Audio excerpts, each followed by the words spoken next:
Hey everybody, Michael Snyder, Pacific Northwest Weather Watch. Today is January 31st, and right now we are looking at the infrared satellite imagery. You've got BC, Washington, and Oregon. Check out our 100% cinnamon roll bun off the coastline here. Deep low pressure center spilling lots of warm air north all the way up through northern Canada here, bringing some rainfall across the region, still continuing across some of BC, and we're really not doing our snowpack much of a favor here across the Pacific Northwest. We'll look at some of these details as we go through the video this morning, and this is the Doppler radar overlay. You can see some of that light and moderate rainfall, and again, not picking up a lot of that which is falling across some of Vancouver Island and British Columbia here, but you can see our low pressure center off the coastline right there. Heavier rainfall amounts across some of southwest Oregon and down towards California as well, where they're dealing with a strong frontal system. But you can see this special weather statement continues across a lot of British Columbia here. The heavy rainfall with the mountain and snow melt, some enhanced response in river systems, potential for flooding, some water over roadways, risk of landslides, and travel delays are possible here.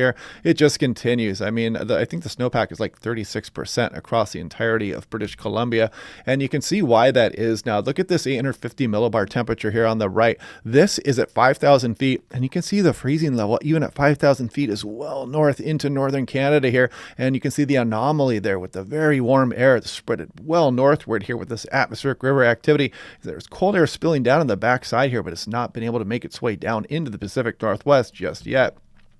And also down the Oregon coastline, I want to mention this. This is still kind of ongoing right now. There's some pretty good wind gusts out there. We're going to take a look at those in a minute, but there still is a high wind warning. I think this is wrapping up here today. However, there's still some gusty winds to be had. And this is looking at the national blend of models. Look again today, 57 for Seattle. The last 3 days, we've been at 61 each and every day, all record highs.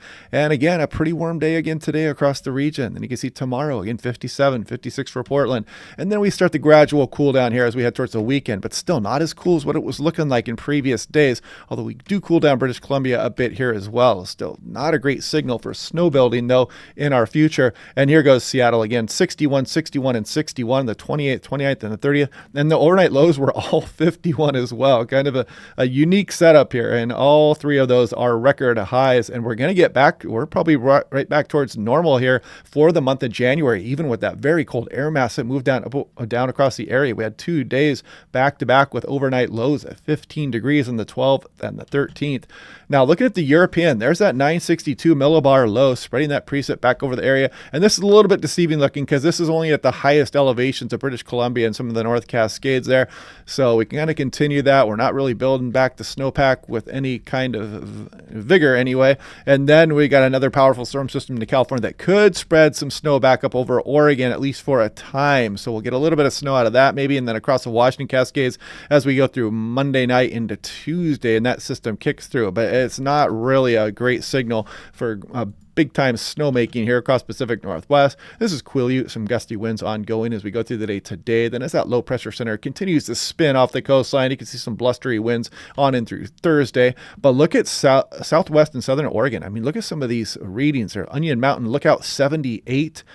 Quail Prairie, lookout 70 miles per hour, and some gusty winds on the coastline here as well. Look at that Long Prairie, 68.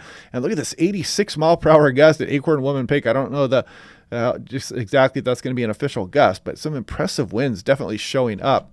As we go a little further north, you see some gusty winds, Huckleberry Ridge at 46, and you can kind of see some of the buoys out there, 56 as well.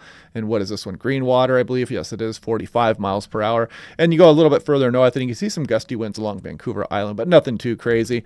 Looking at Crater Lake, again, just kind of showing you that some of this wind is still ongoing as we go through the day today. And wave heights, let's back up, and you can kind of see the waves this storm is kicking up. There might be some nice wave watching as we go through tonight into tomorrow. If you get out to the coastline, maybe to time that with the high tide. Don't turn your back on the ocean, though. Do not bring your pets and your children into the surf zone. Yeah, you guys know the drill. Now let's take a look at national blend of models. This is hot off the presses. Total precipitation in inches. Put it into motion, and you can see the continuance of the rainfall here across southwest Oregon, some of the higher peaks of the Cascades and the Olympic Mountains, piling up some more rainfall. Vancouver Island, BC, with the warm temperatures.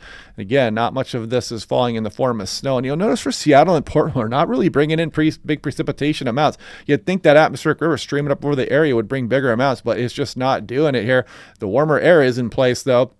And that's what's giving our snowpack a hard time. And I'm going to show you more on that here in a moment. But look at, as we go on through 200 hours, Seattle, 1/4 of an inch. Not much for the Willamette Valley either, but some pretty big amounts still across some of Vancouver Island and western BC. Now, looking at the GFS, let's start over here. And this is the 12Z, snow depth in centimeters. There's Vancouver Island and Olympic Mountains, the sparse snowpack already.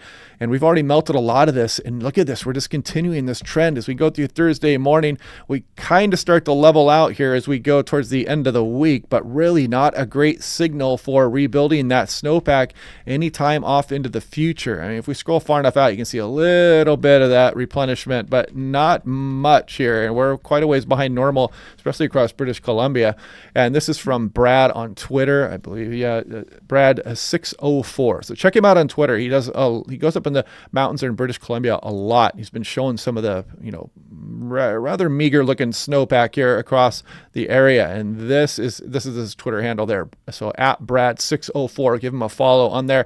And you can see this is Whistler. I mean, look at the streams are running kind of hot and heavy there. It's raining all the way up across some of the ski areas, and the snowpack is not looking good. So thanks to Brad for that.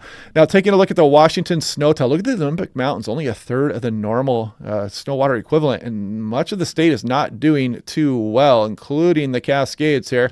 And then you look down towards Oregon, which was above average. It's really backed off here also. This warm air mass up over us, and Idaho not doing too well either. And the snow in British Columbia, I don't know exactly when this was issued, but looking like the snowpack levels across British Columbia are currently at 36% of normal. So yeah, this has really done a number on some of that higher elevation snowfall.